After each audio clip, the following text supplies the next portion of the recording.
BJP आज 42 साल की हो गई है। 6 अप्रैल 1980 को जब ये पौधा रोपा गया था तो लगा नहीं था कि अपनी शुरुआती स्वरूप जनसंघ से भी कई गुना बड़ा पेड़ लगेगा। इतना बड़ा कि बाकी पेड़ इसके आगे बौने या पौधे लगेंगे। ऐसे में दो सांसदों की पार्टी से लेकर विश्व की सबसे बड़ी पार्टी बनने तक का सिफर से शिखर तक का सफर काफी रोचक रहा।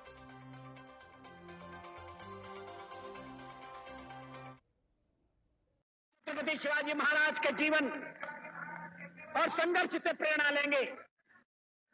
सामाजिक समता का बिगुल बजाने वाले महात्मा फुले हमारे पथ प्रदर्शक होंगे। भारत के पश्चिमी घाट को मंडित करने वाले महासागर के किनारे खड़े होकर मैं ये भविष्यवाणी करने का साहस करता हूं कि अंधेरा छटेगा, सूरज निकलेगा, कमल खिलेगा। ये महज भाषण नहीं था, ये भविष्य का आह्वान था। अंधेरा छटेगा, सूरज निकलेगा, कमल खिलेगा। भारतीय जनता पार्टी के पहले अध्यक्ष अटल बिहारी वाजपेयी ने 6 अप्रैल 1980 में यानी 42 साल पहले पार्टी की स्थापना के समय ये बात कही थी। शायद उन्होंने ये बात पार्टी के कार्यकर्ताओं का मनोबल बढ़ाने के लिए कही होगी, लेकिन उस समय पार्टी कार्यकर्ताओं या फिर विपक्षी दलों में शायद ही किसी ने सोचा होगा कि आने वाले दिनों में वाजपेयी की ये बातें सही साबित होंगी। आज 42 साल बाद पार्टी केंद्र के अलावा 20 से अधिक राज्यों में सत्ता में है और पार्टी के नेता कहते हैं कि अभी इसका विस्तार होना बाकी है।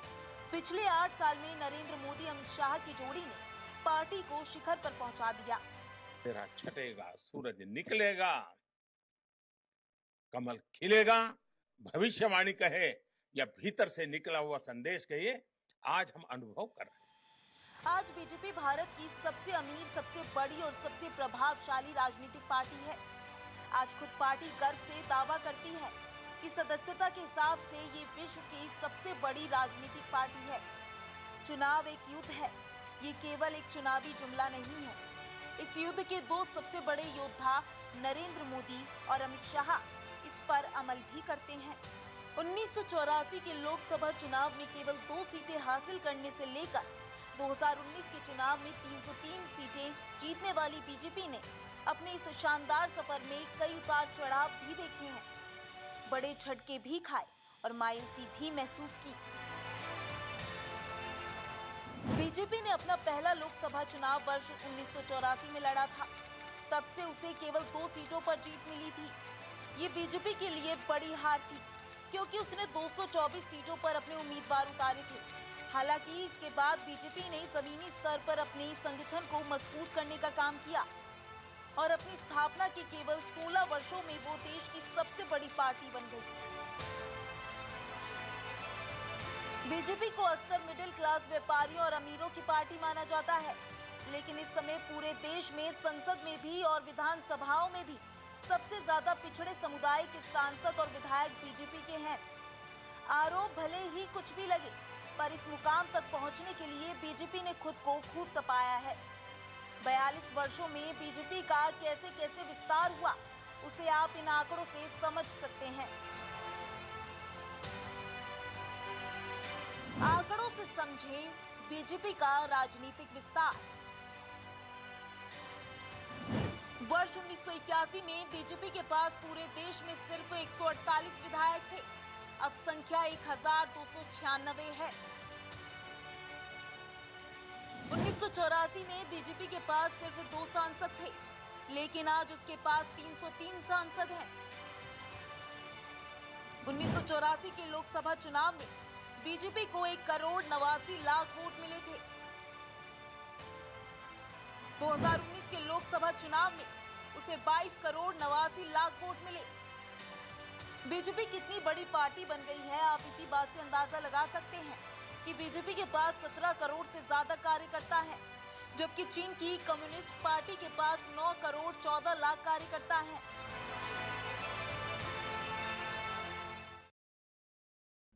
बीजेपी को इलेक्शन की एक मशीन कहा जाता है क्योंकि वो एक मशीन की तरह काम करती है।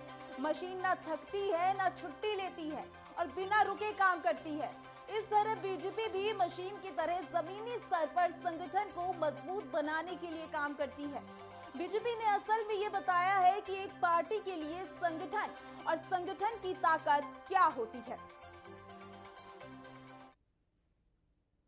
नवरात्रि की 5वीं तिथि भी है। आज के दिन हम सभी मां स्कंद माता की पूजा करते हैं और हम सब ने देखा है मां स्कंद माता कमल के आसन पर विराजमान रहती हैं और अपने दोनों हाथों में कमल का फूल थामे रहती है। मेरी प्रार्थना है कि मां स्कंद माता का आशीर्वाद देशवासियों पर, भारतीय जनता पार्टी के प्रत्येक कर्मठ कार्यकर्ता पर, प्रत्येक सदस्य पर हमेशा बना रहे। मैं देश और दुनिया भर में फैले भाजपा के प्रत्येक सदस्य को बहुत बहुत शुभकामनाएं देता हूं। कश्मीर से कन्याकुमारी, कच्छ से कोहिमा तक भाजपा एक भारत श्रेष्ठ भारत के संकल्प को निरंतर सशक्त कर रही है। श्रद्धेय डॉक्टर श्यामा प्रसाद मुखर्जी, पंडित दीनदयाल उपाध्याय जी, अटल बिहारी वाजपेयी जी, राजमाता सिंधिया जी, कुशाभाऊ ठाकरे, सुंदर सिंह जी भंडारी, अनेक महापुरुष, ऐसी अनेक विभूतियों ने जिन्होंने जनसंघ से लेकर भाजपा तक इस पार्टी के निर्माण में खुद को खपा दिया, मैं उन सब के चरणों में नमन करता हूं। प्रधानमंत्री मोदी कार्यकर्ताओं की अहमियत को जानते हैं, इसलिए वो उन्हें शुभकामनाएं देते थकते नहीं। बीजेपी जो है वो कार्यकर्ताओं के दम पर है, इसलिए बीजेपी के कई बड़े चेहरे हमेशा कार्यकर्ताओं को महत्व देते आए हैं। बीजेपी एक नए दौर में पहुंच चुकी है। 2 सांसदों वाली ये पार्टी आज देश की सबसे बड़ी और 2 लोकसभा चुनाव से अजय पार्टी बनकर उभरी है। दशकों के संघर्ष के बाद भारतीय जनता पार्टी अपने शीर्ष पर है। हालांकि जनसंघ को छोड़ दें तो नई बनी बीजेपी का सफर अभी केवल 42 साल का ही है, लेकिन जनसंघ से शुरू यात्रा ने ही बीजेपी रूपी विशाल बरगद को सींचा है। जनसंघ से लेकर बीजेपी तक की यात्रा में पंडित दीनदयाल उपाध्याय का एक अहम योगदान रहा है। जनसंघ के इनके द्वारा तैयार किए गए कैडर ने ही बीजेपी को सींचने का काम किया। जनसंघ के संस्थापक डॉक्टर मुखर्जी ने जम्मू कश्मीर पर काफी काम किया। जम्मू कश्मीर को भारत का अभिन्न अंग मानते हुए वे धारा 370 को खत्म करने के पक्षधर रहे। इन्होंने भी बीजेपी को सींचने का काम किया। उसी तरह से जनसंघ को संगठनात्मक रूप से मजबूत करने में महत्वपूर्ण योगदान देने वाले नानाजी देशमुख ने हिंदी पट्टी में खूब काम किया। सरकार में शामिल होने के कई मौकों को ठुकराने वाले नानाजी देशमुख को हमेशा ही संगठन भाता रहा। देश के राजनीतिक इतिहास में पहले राजनेता नानाजी रहे, जिन्होंने राजनीति से संन्यास लिया था। हालांकि बाद में अटल जी ने उनका अनुकरण किया था। जनसंघ की दूसरी पीढ़ी और बीजेपी के पहली पीढ़ी के नेता अटल बिहारी वाजपेयी भारतीय जनता पार्टी के संस्थापक अध्यक्ष रहे। बीजेपी संगठन के पहले अध्यक्ष रह चुके अटल जी भाजपा के नेतृत्व वाली सरकार के प्रधानमंत्री भी रहे। बीजेपी के पहले नेता जो 3 बार प्रधानमंत्री पद को सुशोभित किया। अटल जी पहली बार 13 दिन के लिए 1996 में पीएम बने, तो दूसरी बार 1998 में 13 महीने के लिए। हालांकि उन्होंने 1999 में 5 साल का कार्यकाल पूरा किया। अटल जी को राजनीति का अज्ञात शत्रु कहा जाता था।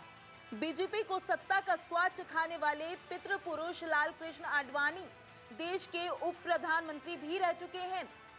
बीजेपी को 2 सीटों से सत्ता के शीर्ष पर पहुंचाने वाले नाम लिए जाएंगे तो उन नामों में अडवाणी का नाम शीर्ष पर रहेगा।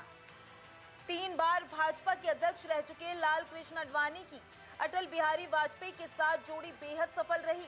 नए युग की बीजेपी का सबसे प्रभावी चेहरा प्रधानमंत्री नरेंद्र मोदी को पार्टी को शीर्ष पर पहुंचाने का श्रेय दिया जाता है।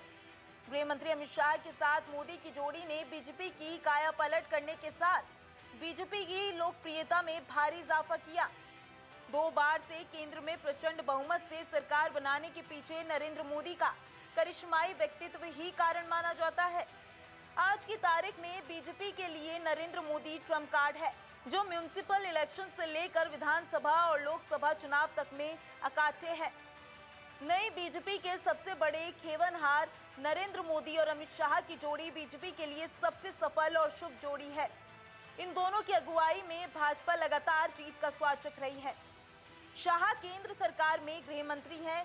बीजेपी के अध्यक्ष रह चुके अमित शाह अभी भी संगठन से लेकर सरकार तक में महत्वपूर्ण फैसले लेते हैं। 2014 चुनाव में वे यूपी के प्रभारी थे। इस चुनाव में यूपी से बीजेपी ने 71 सीटें जीती थी। बात सियासत की में आज बस इतना ही। मिलेंगे फिर नई सियासत की बात के साथ। तब तक के लिए देखते रहिए संभव टीवी। नमस्कार।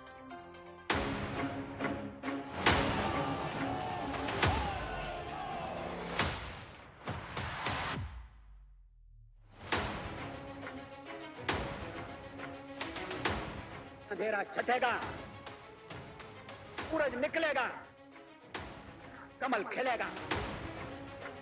भविष्यवाणी कहे या भीतर से निकला हुआ संदेश कहिए, आज हम अनुभव कर रहे हैं।